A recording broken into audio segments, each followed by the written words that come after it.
प्रेरित 4:23। आप सबको जय मसीह की। विश्वासियों की प्रार्थना। अगर आप अपने को विश्वासी समझते हैं तो आप अपने को आजमाइए आज। क्या आप यीशु से ऐसी प्रार्थना करते हैं? आप किसके लिए प्रार्थना करते हैं? अपने आप के लिए, अपने घर के लिए या दूसरों के लिए? आज आप प्रभु से सुनिए, प्रभु आपसे बात कर रहे हैं। वे छूट कर अपने साथियों के पास आए और जो कुछ प्रधान याजकों और पुरनियों ने उनसे कहा था उनको सुना दिया।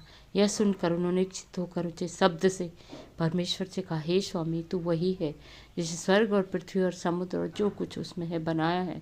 तूने पवित्र आत्मा के द्वारा अपने सेवक हमारे पिता दाऊद के मुख से कहा, अन्य जातियों ने हुल्लड़ क्यों मचाया और देश देश के लोगों ने क्यों व्यर्थ बातें सोची।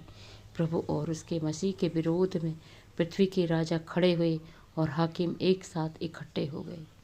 आज भी ये सब हो रहा है, लेकिन क्या आज आप और मैं मिलकर क्या ये प्रार्थनाएं कर रहे हैं? पहले इनसे ऊपर के वचनों में यही लिखा है, जब वो किसी को चंगा करते थे, लोग इंतजार करते थे पतरस का कि उसका छाया भी किसी पर पड़ जाए तो वो चंगा हो जाता था। इस अद्भुत आश्चर्य कर्मों को देखकर वहाँ के लोग चिढ़ते थे जैसे आज चिढ़ते हैं।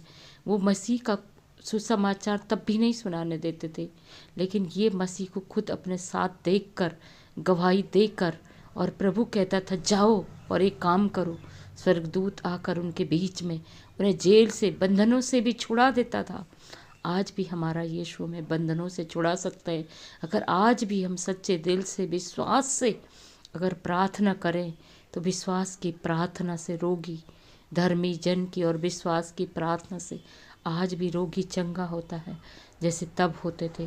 और आज भी राजा और हाकिम हुल्लड़ मचा रहे हैं, मसीह के विरोध में खड़े हो रहे हैं। लेकिन क्या आप में वो सामूहिक जीवन जीने का, वो सत्संग करने का, वो संगति करने का सामर्थ्य है? मांगा है आपने प्रभु से? अगर हाँ तो चलिए हम भी मिलकर एकजुट होकर, हियाब बांध कर, लौलीन होकर प्रार्थना करें और उन बंधनों में पड़े लोगों के बंधनों को छुड़ाएं, उन दुखी लोगों के दुख को दूर करें, उन बीमारों को चंगा करें। हालेलुया। क्या आप तैयार हैं? अगर आप तैयार हैं तो सचमुच यीशु के सेवक के विरोध में जो उसका अभिषेक करते थे, जिसने परमेश्वर, पिन्तुस, पिलातुस, हेरोदुस, ये सब एक साथ इकट्ठे होकर विरोध करते थे, लेकिन परमेश्वर की सामर्थ्य के आगे कहा है, अब हे प्रभु उनकी धमियों को देख, हम उनसे नहीं डरते हैं।